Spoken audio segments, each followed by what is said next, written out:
This video I will explain NPCI, UPI, IMPS and Google Pay. When you send money using Google Pay, several systems work in the background to make sure your payment is safe, fast and reaches the correct bank account.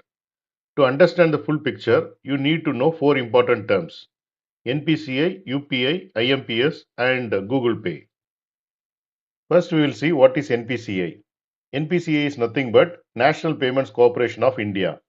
NPCI is the organization that operates and manages India's digital payment systems.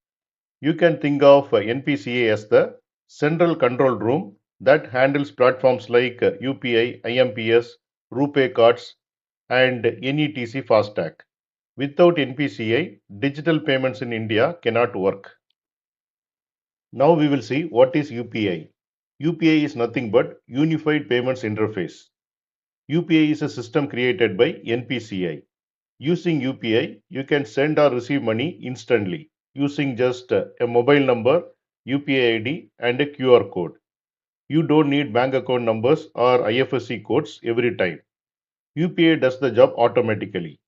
UPI is only the platform. It does not transfer the money itself. It uses systems like IMPS in the background.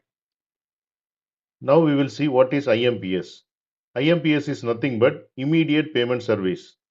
IMPS is the real banking network that moves money instantly from one bank account to another bank account. It works 24/7 all year. When UPI needs to move money from bank A to bank B, it usually uses the IMPS system in the background. So IMPS is like the highway and UPI is like the vehicle using that highway. Now we will see what is Google Pay. Google Pay is just a UPI app. It does not transfer money. It does not hold your money and it does not replace your bank. It only does two things: shows a simple and user friendly app to send and receive money, sends your payment request to UPI, which is controlled by NPCI. So Google Pay is just the front end app and the real work happens inside UPI and IMPS. Now we will see how money moves when you send 500 rupees using Google Pay. Step 1 is you open Google Pay, you enter the amount and select the person you want to send money to. Step 2 is Google Pay sends your request to UPI. Google Pay acts like a messenger. Google Pay tells UPI, send rupees 500 from Ramesh's bank account to another bank account or receiver's bank. Step 3 is UPI checks with NPCI. UPI contacts NPCI to verify, is your bank account valid, is your UPI PIN correct, do you have enough balance, and is the receiver's bank reachable. In this case, NPCI acts as a security checker. Step 4 is NPCI asks your bank to debit the money.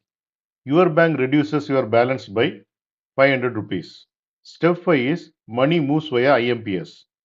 UPI uses the IMPS network to send money to the receiver's bank. Step 6 is receiver's bank credits the money. The receiver's bank adds rupees 500 to their account. Step 7 is UPI sends confirmation back to Google Pay. Google Pay shows the payment is successful. And the key points are: Google Pay sends the request, NPCI verifies the details, IMPS do instant transfer, and bank moves the money. Now we will see the summary. Google Pay is the app you use, UPI is a digital payment system, NPCI is the organization that controls UPI, IMPS is the real banking system that moves money instantly. Google Pay sends the payment request, UPI and NPCI verify and approve, and IMPS transfer the money between the banks. Now we will see the simple analogy. You can imagine a letter delivery. Google Pay is equivalent to the person who writes and sends the letter. UPI is equivalent to the post office system. NPCI is equivalent to the post office head office that approves and checks everything.